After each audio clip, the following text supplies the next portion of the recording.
Hi everyone, and thanks so much for joining us this afternoon. I'm Christine Stanwood. Well, the Valley has become a winter wonderland once again, with some places seeing as much as 8 inches. Let's get over right away to meteorologist Robert Hahn for your first look at our snowy forecast.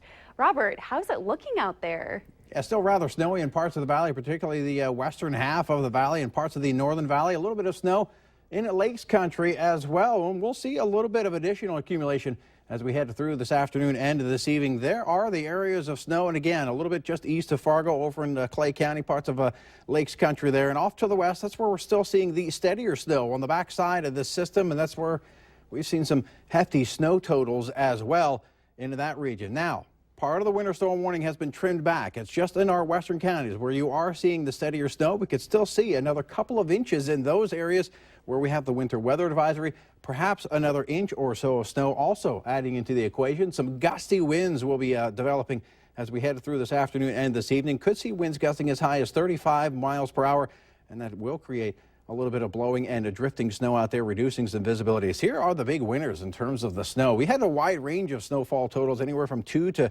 here you see, 8.5 inches of snow in Park River. Thanks for Teresa for sending that in. And also, not to be outdone, in rural Griggs County, thanks to Rodney for sending this in, right around 8 inches of snow. Quite a snowstorm in some areas, but other areas didn't see quite so much. And it's going to stick around. Temperatures in the teens and 20s. And it's only going to get colder as we head through the next several days. We'll take another look at the snows around the region, as well as a look at those cold temperatures coming up to wrap up this week here in just a few minutes. Thanks, Robert. Now, with those conditions, there are some difficult road conditions around the region.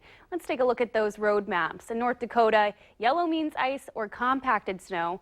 Purple means snow or drifts. And blue means wet or slushy conditions. In Minnesota, blue means partially covered, and pink means completely covered. If you want to take a better look at these maps, just go ahead and head to valleynewslive.com, click on the weather tab, then road conditions.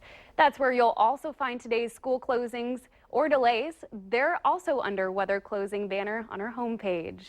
Well, the rural roads were not pretty this morning. The North Dakota Department of Transportation had crews start on the state roads at 5 a.m. Numerous truck drivers pulled over for the bad weather. One driver even said he had to pull over in Castleton because the roads got too icy. He hit the roads after plows started this morning. Here's what he said. Go slow, and just as the day progresses along, I'll see how the road conditions are and just go slow. If I have to go 30 miles an hour, I'll do 30 miles an hour. The ND DOT says they've had 8 people working rural roads, and the Minnesota Department of Transportation had 61 plows out from Moorhead all the way to Alexandria. Well, a West Fargo mom is relieved to have her 2 boys back home after they went missing for 6 hours last night. West Fargo police, they have received a call just before 10 last night from the mom, saying her 7- and 9-year-old sons had not been seen since 6 p.m. The boys were found safe just after midnight at a friend's apartment.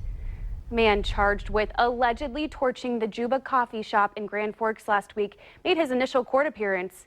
And the 25-year-old Matthew Gust is charged with arson, which is a Class B felony, carries a maximum sentence of 10 years in prison. Bail was set at $50,000 with the conditions that he will be drug tested twice a week and that he cannot make contact with Juba coffee shop. Gust allegedly started a fire at the shop by throwing a bottle of gas through the window. It hasn't been determined yet if he's connected to racist graffiti found on the window of the shop before the fire. New information for you at noon on an overnight chase between Moorhead and Fargo. Police say Wyatt Larson of Fargo was driving in the wrong lane and ran into several signs. Just before midnight, Fargo police shut down traffic on Main Avenue going west across the bridge and deployed stop sticks to catch Larson. Larson drove over the stop sticks and finally stopped on 4th Street in Moorhead. Moorhead police say Larson became belligerent, even refusing to cooperate, and that they had to use pepper spray and a taser before they could get him into custody. Larson is facing 3rd-degree DWI charges. Police believe he was under the influence of methamphetamines. Moorhead police also made a drug arrest early this morning after receiving a call about a suspicious vehicle. 45-year-old Reginald Carson is in jail facing first-degree charges for the sale of controlled substances. Police investigated the vehicle in the 500 block of 32nd Street South a little after 3 a.m. When police patted down Carson, they found a large knife on him, and Carson attempted to run. Police caught him and took him into custody. Police also found 19 grams of methamphetamines with a street value of $4,000. Carson is also facing charges for fleeing on foot, along with an open container violation. A burglar has stolen Christmas from a Red Lake Falls grandmother. Someone broke into Lori Benoit's apartment and took all of the Christmas presents she'd been buying all year long for her grandchildren and her friends. Several other items were also taken from the apartment. Benoit also just lost her husband due to medical issues. She's well known around Red Lake Falls, working 2 to 3 jobs around town. GoFundMe page has been set up to help replace the stolen presents. We have a link on our website. Just go to valleynewslive.com and click on this story. National security, or a lack thereof, is still what's being talked about after the morning after the last Republican presidential debate of the year. And as Chris Cracklum reports, the party leadership is okay with that. A highlight of Tuesday night's debate in Las Vegas was this between candidates Trump and Bush.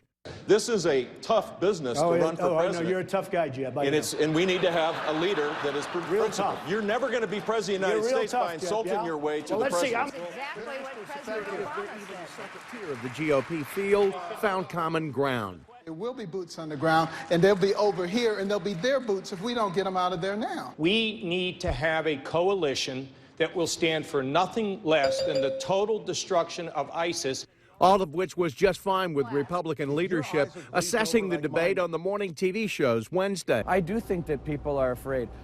We're afraid. I'm afraid. I mean, I'm sure that you're all concerned about where we're at in this country and fighting ISIS and terrorism. And in his reaction Wednesday morning, Jeb Bush was still debating strategy on security issues. The idea that you can just prey on people's fears is not who we are as a nation, is not who we are as a party. While frontrunner Donald Trump stuck to a more hardline approach. I thought it was an amazing debate.